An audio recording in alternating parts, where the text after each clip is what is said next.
청취자 여러분 안녕하세요. 오늘 저희가 좀 깊이 파고들 자료는요. 제21대 대통령 선거 후보자 2차 토론회 영상 기록입니다. 이게 특히 사회 분야 쟁점들을 다뤘던 토론회였잖아요. 네, 맞습니다. 당시 선거가 진짜 딱 열흘 남았을 때였는데 이재명, 김문수, 권영구, 이준석 이렇게 네 후보가 참여했었죠. 네, 이 기록을 보면 당시 후보들이 정말 첨예하게 맞섰던 사회 갈등 문제, 또 초고령 사회 대비, 그리고 기후위기, 이 세 가지 큰 현안에 대해서 어떤 진단, 또 어떤 해법을 내놨는지 그 핵심적인 충돌 지점들을 저희가 좀 압축해서 전해드리려고 합니다. 아, 네. 정보 탐색 시간을 확 아껴주시겠네요. 네, 지름길이 되어드릴게요. 좋습니다. 그럼 첫 쟁점, 그 사회 갈등 해법부터 시작해 볼까요? 이게 후보마다 생각하는 원인부터가 상당히 달랐던 것 같아요. 맞아요. 정말 달랐죠. 김문수 후보 같은 경우는 거짓과 부정부패 척결, 이걸 딱 내세웠고요. 권영구 후보는 좀 더 구조적으로 봐서 극심한 불평등 해소랑 거대 양당 정치판 교체, 이걸 강조했어요. 네네. 그리고 이준석 후보는 그 낡은 이념이랑 세대 갈등, 이걸 지적하면서 정치 세대 교체를 주장했고요. 아, 세대 교체. 반면에 이재명 후보는 좀 더 근본적으로 양극화와 저성장, 이게 문제다, 이렇게 보고 성장 회복이랑 정치적 대화 복원, 이걸 해법으로 제시했습니다. 그러니까 이게 갈등의 원인을 개인의 문제로 보느냐 아니면 구조나 시스템 문제로 보느냐 그 시각차가 확 드러나는 거군요. 정확합니다.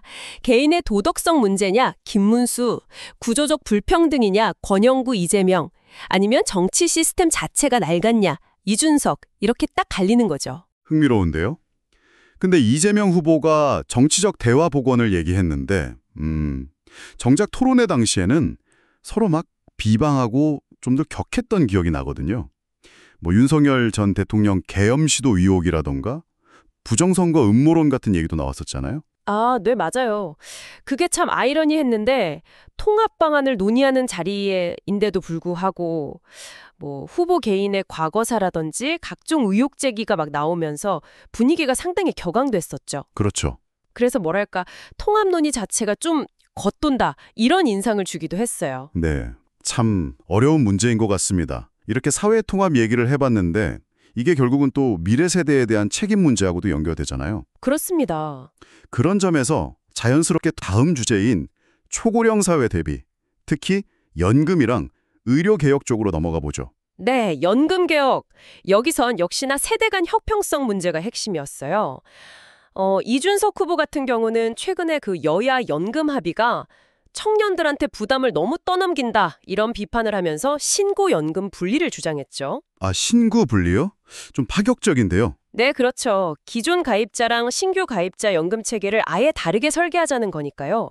반면에 이재명 후보는 그래도 어렵게 이룬 모수개혁, 그러니까 보험료율이나 소득 대체율 조정한 거, 그 성과는 일단 인정하자. 그리고 앞으로 구조개혁으로 가야 한다, 이런 입장이었고요. 다른 후보들은 어땠나요?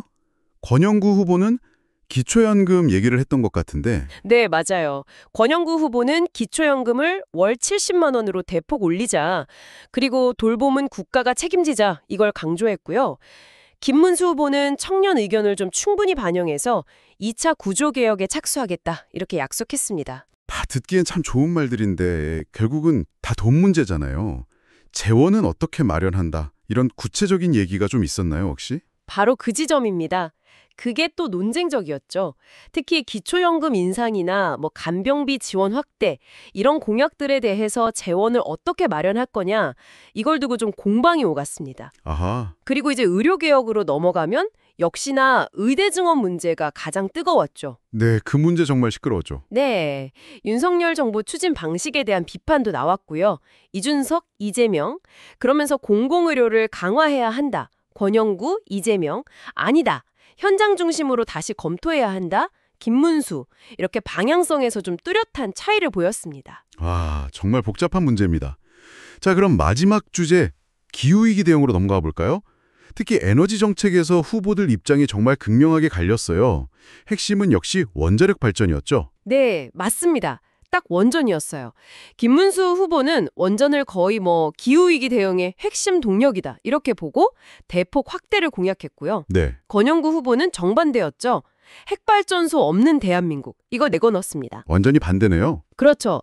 그리고 이재명 후보는 약간 절충안인데 재생에너지 중심으로 가긴 가되 기존 원전은 활용하고 안전성을 고려하자. 이런 입장이었고 이준석 후보는 탈원전 같은 그런 접근은 비과학적이다.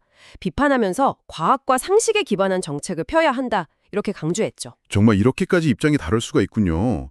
정책 하나 결정하는데 얼마나 많은 생각과 또 현실적인 고려가 충돌하는지 새삼 느껴지네요. 맞습니다. 그리고 아리백, 그러니까 기업 사용 전력 100%를 재생에너지로 바꾸는 거. 그 목표 달성이 가능하냐, 아니면 태양광이나 풍력 같은 재생에너지 확대가 현실성이 있냐, 또 중국과의 관계는 어떻게 할 거냐, 이런 구체적인 사안들에서도 아주 날선 공방이 계속됐습니다. 그렇군요. 오늘 이렇게 살펴본 토론 기록은요, 후보들이 이 연금, 의료, 기후 위기처럼 우리 사회가 딱 마주한 복잡하고 어려운 문제들 있잖아요. 이걸 어떻게 보고 또 어떻게 풀어가려고 했는지 그걸 잘 보여주는 것 같아요. 뭐랄까 이상과 현실, 또 세대 간의 이해관계, 그리고 무엇보다 재정적인 제약이라는 그 벽 앞에서 각자 다른 해법을 찾으려고 애쓰는 과정이었던 거죠. 네. 토론에서 드러난 그런 뚜렷한 정책 차이, 그리고 때로는 좀 감정에 섞인 공방들을 보면서 청취자 여러분께서도 이렇게 첨예한 대립 속에서 과연 어떻게 의견을 좁히고 합리적인 합의에 이를 수 있을까? 그 과정 자체에 대해서 한번 좀 생각해 보시는 것도 꽤 의미 있을 것 같습니다. 그렇죠. 중요한 포인트입니다. 네, 오늘 저희가 준비한 내용은 여기까지입니다.